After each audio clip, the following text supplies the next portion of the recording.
Hi viewers, இது உங்கள் time start channel.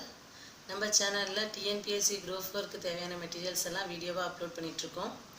ஏற்கனவே Tamil, general knowledge, maths videos upload பண்ணியிருந்தோம். மேக்ஸில் அதிக ப்ராப்ளம் வேணும்னு வியூவர்ஸ் கேட்டதுனால இப்போ மேக்ஸில் பார்ட் 3 போட்டிருக்கோம். நீங்கள் எங்கள் சேனலை சப்ஸ்கிரைப் பண்ணிங்கன்னா இனிமேல் நாங்கள் போடுற வீடியோ எல்லாமே உங்களுக்கு வந்து ரீச் ஆயிடும். ஸோ எங்கள் சேனலை சப்ஸ்கிரைப் பண்ணிக்கோங்க. வாங்க வீடியோ பார்க்கலாம். ஏற்கனவே மேக்ஸில் ப்ராப்ளம் பார்த்துருக்கோம் எண்ணியலில். இப்போ அது சார்ந்த ப்ராப்ளம் தான் பார்க்க போகிறோம். இப்போ ப்ராப்ளம் பாருங்கள். 11 centimetre, 12 centimetre, 13 centimetre extra 24 centimetre ஆகியனவற்றை பக்க அளவுகளாக கொண்ட 14 சதுரங்களின் மொத்த பரப்பு என்ன? இப்படி கொஷின் கேட்டிருக்காங்க. அப்போ இந்த இது எந்த இதில் வரும் அப்படின்றத ஃபஸ்ட்டு நீங்கள் ஐடென்டிஃபை பண்ணணும். இப்போ கண்டினியூஸாக உங்களுக்கு கொடுத்துருக்காங்க நம்பர்ஸ். வெறுமனா கொடுத்துருந்தாங்கன்னா சதுரத்தோட பரப்பு அந்த மாதிரி கேட்டாங்கன்னா வெறுமனா அதோட சைடு மட்டும்தான் கொடுப்பாங்க. பட் இங்கே கண்டினியூஸாக என்ன கொடுத்துருக்காங்க அப்படின்னா வேல்யூஸ் கொடுத்துருவாங்க. இப்போ நீங்கள் வந்து இது வந்து ஒரு தொடராக இருக்குது, இது வந்து கூட்டுத்தொடர் தான் அப்படின்ற ஒரு கன்ஃபர்மேஷனுக்கு நீங்கள் ஃபஸ்ட்டு வரணும். அதே போல் என்ன கொடுத்துருக்காங்க அப்படின்னா 14 சதுரங்கள். ஏற்கனவே வீடியோவில் சொல்லியிருந்தேன், லாஸ்ட் வீடியோ நம்ம பார்த்தப்போ சதுரம் அப்படின்னு வந்தாலே ஸ்கொயர் ஃபார்முலா வரணும்னு சொல்லியிருந்தோம். ஸோ இங்கே கண்டினியூஸாக இருக்கிறதுனால என்ன எழுதிக்கிறோம் அப்படின்னா square formula 11 square plus 12 square plus etcetera plus 24 square. இதுதான் இவங்க கொடுத்துருக்க கூட்டுத்தொடர். இப்படி கூட்டுத்தொடராக கொடுக்காம எப்படி கொடுத்துருக்காங்கன்னா இந்த மாதிரி வேல்யூஸாக கொடுத்துருக்காங்க. இப்போ இந்த கூட்டுத்தொடர்லையுமே பார்த்தீங்க அப்படின்னா 1லேருந்து ஸ்டார்ட் பண்ணாமல் 11லேருந்து ஸ்டார்ட் பண்ணியிருப்பாங்க. அப்போ நம்ம என்ன பண்ணணும் அப்படின்னா 1லேருந்துக்கு தான் கண்டுபிடிக்க முடியும். அப்போ நம்ம ஃபஸ்ட்டு இனிஷியல்லேருந்தே வரணும். இப்போ ஃபார்முலா ஃபஸ்ட்டு பார்த்துக்கலாம். 1 square plus 2 square plus etcetera n square equal to formula n × n + 1 2n+1/6. இப்போது நம்ம ஃபஸ்ட்டு என்ன பண்ணிக்க முடியும் அப்படின்னா 1 to 24 கண்டுபிடிச்சிட்டு அதுலேருந்து எதுவும் நமக்கு தேவையில்லைன்னா 10 வரைக்கும் தேவையில்லை. அப்போ அதை நம்ம மைனஸ் பண்ணிட்டோம் அப்படின்னா நமக்கு இந்த கூட்டுத்தொடர் இதோட மொத்த பரப்பு கண்டுபிடிச்சிடலாம். ஸோ அப்போ 2 இதான் நம்ம இப்போ போடணும். ஃபஸ்ட்டு என்ன போட்டுக்கணும் அப்படின்னா 1 square plus 2 square plus 3 square plus etcetera 24 square. இதிலேருந்து நமக்கு என்ன தேவையில்லை அப்படின்னு பார்க்குறோம் அப்படின்னா -1 to இங்கே 11ல் தான் ஸ்டார்ட் பண்ணுறோம். அப்போ என்ன தேவையில்லைன்னா 10 வரைக்கும் நமக்கு தேவையில்லை.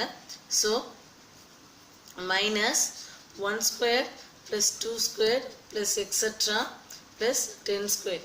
இது 10 இதில் இருந்து இதை 10 மைனஸ் பண்ணால் அவங்க கொடுத்துருக்க இந்த இதுக்கான வேல்யூஸ் நம்ம கால்குலேட் பண்ண முடியும். அப்போ தனியாக 2 டைம் போடணும். ஃபஸ்ட்டு வந்து இந்த இதுக்கு ஃபார்முலா அப்ளை பண்ணுங்கள். இதுக்கு n = 24. அடுத்து இந்த இதுக்கு n = எவ்வளோ அப்படின்னா 10. இப்போ ஃபஸ்ட்டு இதுக்கு சப்ஸ்டியூட் பண்ணுங்கள். 24 + 1 அடுத்து 2 × 24 + 1/6. இதில் இருந்து எதை மைனஸ் பண்ணணும் அப்படின்னா இந்த வேல்யூவை மைனஸ் பண்ணணும். மைனஸ் இங்கே n வந்து 10. அப்போது 10 × 10 + 1 × 2 × 10 + 1/6. ஸோ இதுக்கு வேல்யூ போட்டிங்கன்னா 24 × 25 × 24 48 48 + 1 49/6 வந்துடும். மைனஸ் இதை போட்டிங்கன்னா 10 × 11 × 20 + 1 21/6. இப்போ கேன்சல் பண்ணுங்கள். 1 6 4 24. இதை கேன்சல் பண்ணுங்கள். 2 டேபிள் அடித்தோம் அப்படின்னா 2 6 2 10. இதை அடித்தோம் அப்படின்னா 7 3 21. அப்போ மிச்சம் எவ்வளோ இருக்குது அப்படின்னா 4 × 25 நமக்கு என்னென்னு தெரியும்னா 100 × 49 மைனஸ் I11 55 × 7. ஸோ 100 × 49 நமக்கு என்ன வந்துடும் அப்படின்னா 49 2 0 சேர்த்துக்கணும். அப்போ 4900 மைனஸ் 55 7ஆல் பெருக்கணும். அப்போ 55 7 IL 35க்கு 5 மிச்சம் 3 IL 35 38. அப்போ எவ்வளோ வருது நமக்கு 385. இதுலேருந்து இதை மைனஸ் பண்ணணும். 4900 385 மைனஸ் பண்ணோன்னா இங்கேருந்து 1 வாங்கணும்னா 10ல் 5 போனால் 5, இங்கே 9 இருக்கும். 9ல் 8 போனால் 1. ஸோ இங்கே 1 கொடுத்துட்டதுனால இங்கே எவ்வளோ தான் இருக்குன்னா 8. 8ல் 3 போனால் 5, இங்கே 4. இப்போ 4 5 1 5. இந்த மாதிரி ப்ராப்ளம்ஸ் நமக்கு கேட்கலாம். நெக்ஸ்ட் பார்த்தீங்க அப்படின்னா கண்டினியூஸாக கொடுக்காம இந்த மாதிரி கொடுக்கலாம். 16 minus 48 plus 144 minus 432 plus etcetera என்ற அவங்க மென்ஷன் பண்ணிடுறாங்க. என்னது? பெருக்கு தொடரில் உள்ள 25 உறுப்புகளின் கூடுதல். ஏற்கனவே லாஸ்ட் வீடியோவில் பார்த்துருப்போம். உறுப்புகளின் கூடுதலோட ஃபார்முலா அப்படின்னு பார்த்தா Sn = A r⁻n - 1/r - 1ன்னு எழுதலாம். அல்லது இங்கே r⁻n பின்னாடி வச்சுட்டு 1 முன்னாடி வச்சோம்னா A of 1 - r⁻n/1 - r. மேலே மாற்றி எழுதணும்னா கீழேயும் இன்டர்சேஞ்ச் பண்ணி எழுதிக்கணும். இதில் 2 ஃபார்முலா இருக்குது. இப்போ நம்ம இந்த கண்டுபிடிப்போம் இல்லையா, ஆர் கண்டுபிடிக்கிறது ஆல்ரெடி பார்த்துருப்போம், திரும்ப பார்ப்போம். பட் ஆர் வந்து நாட் ஈக்குவல் டு 1ன்னு வந்தால் இந்த ஃபார்முலா. சப்போஸ் நம்ம ஆர் கண்டுபிடிச்சதுக்கப்புறம் அது 1ன்னு வந்துச்சுன்னா எஸ்எனோட ஃபார்முலா என்ஏ. 2 விதமான ஃபார்முலா நம்ம வந்து எழுத முடியும். 25 உறுப்புகளின் கூடுதல்னு கேட்டிருக்காங்க. அப்போது நம்ம ஃபஸ்ட்டு என்ன கொடுத்துருக்காங்க அப்படின்றத எழுதிப்போம். நமக்கு தெரிஞ்சது முதல்ல என்ன கொடுத்துருக்காங்களோ அது ஏ. இப்போ ஏ = 16. ஆர் கண்டுபிடிக்கணும். அவங்களே பெருக்கு தொடர்னு கொடுத்துட்டாங்க. ஆர்னா 2ஆம் உறுப்பு பை முதல் உறுப்பு. 2ஆம் உறுப்பு நமக்கு என்னது? -48 பை முதல் உறுப்பு வந்து 16.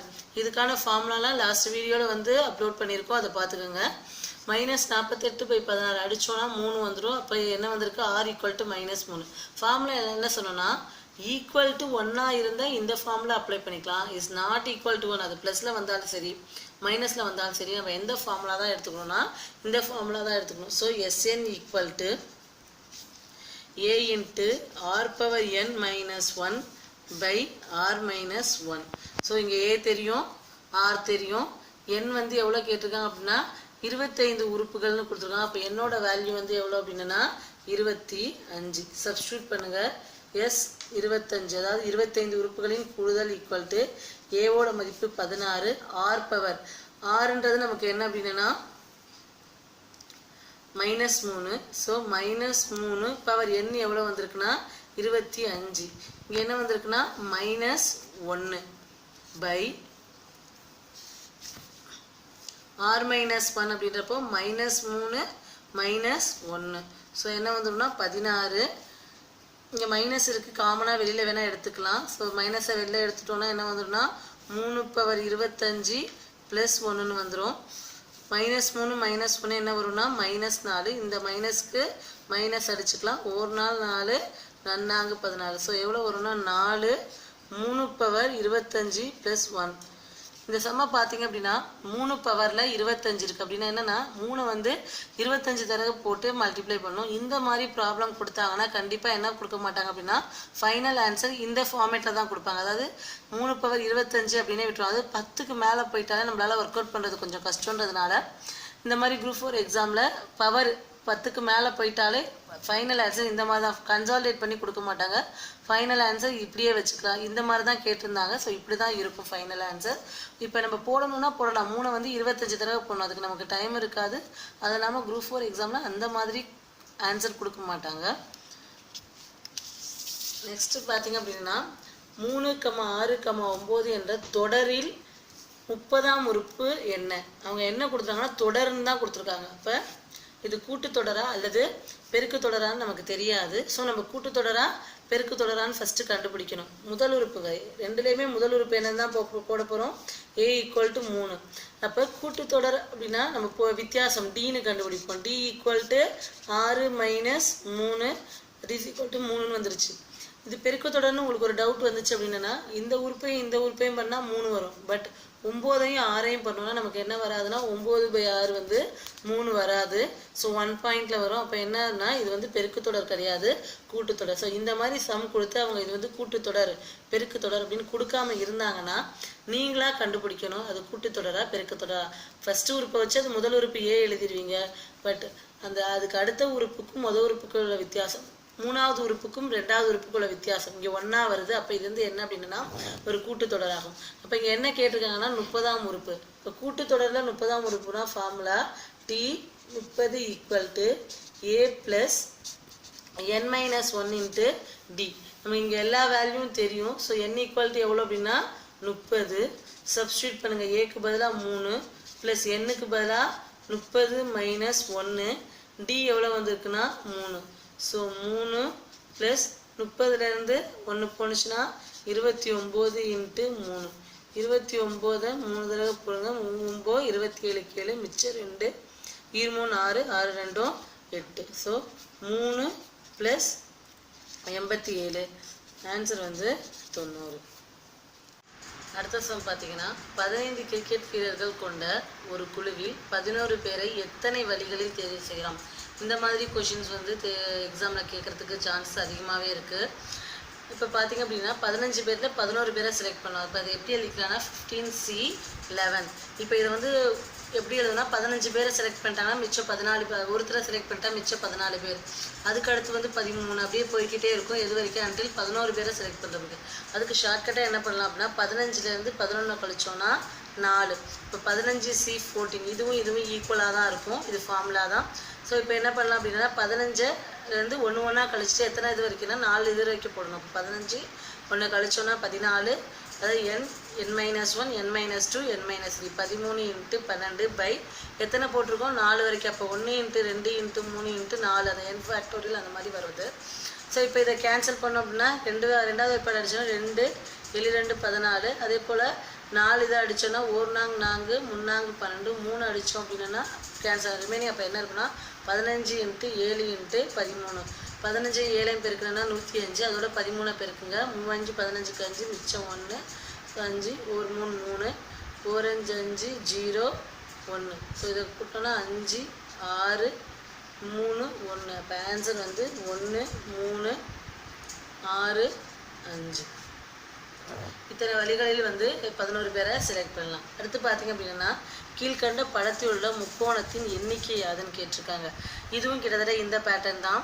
கீழ்கண்ட படத்தில் உள்ள முக்கோணத்தின் எண்ணிக்கை. இப்போ எப்படின்னா இந்த படத்தில் மொத்தம் எத்தனை கோடு இருக்குதுன்னு பார்த்தோம் அப்படின்னா 5 கோடு இருக்குது. 1 2 3 4 5. இப்போ இது வந்து ஒரு கோடு 2, இங்கேருந்து 3, அடுத்து இது 4, டோட்டலாக பார்த்திங்கன்னா 1 2 3 4, இந்த இது 4, இந்த இது வந்து 5 இருக்குது. அப்போ 5 கோடில் நமக்கு எவ்வளோ இருந்தால் போதும்? ஒரு முக்கோணத்தை அமைக்க 3 கோடு இருந்தால் போதும். இப்போ அது எப்படி எழுதுனா 5C3, ஆல்ரெடி சொன்ன மாதிரி 5C3 இது அப்படியேவும் போடலாம், அல்லது 5C3 எப்படி எழுதிக்கலாம் 5லேருந்து 3 கழிச்சோன்னா 2 5C2ன்னு எழுதலாம். அப்போ இதை போகிறப்ப எப்படி போடுவோம்னா 5 × 4 2 நம்பர் தானே போடணும். இப்போ 5 × 4 1 × 2, அதாவது இங்கே எத்தனை இருக்கோ அத்தனை தான் போடணும். n × n-1 1 × 2 அடித்தோம் அப்படின்னா 2. இப்போ 10 வருது. 5 10. இப்போது இந்த படத்தில் முக்கோணத்து கொடுத்துட்டாங்க, ஒரு ஸ்டார் கொடுத்துருக்காங்க. அதில் வந்து முக்கோணம் எத்தனை முக்கோணம் இருக்குது அப்படின்றத நம்ம கவுண்ட் பண்ணிகிட்டு இருக்க முடியாது எக்ஸாம் ஹாலில் உட்காந்து. இதெல்லாம் ஷார்ட்கட் மெத்தட் பார்த்துக்கணும்.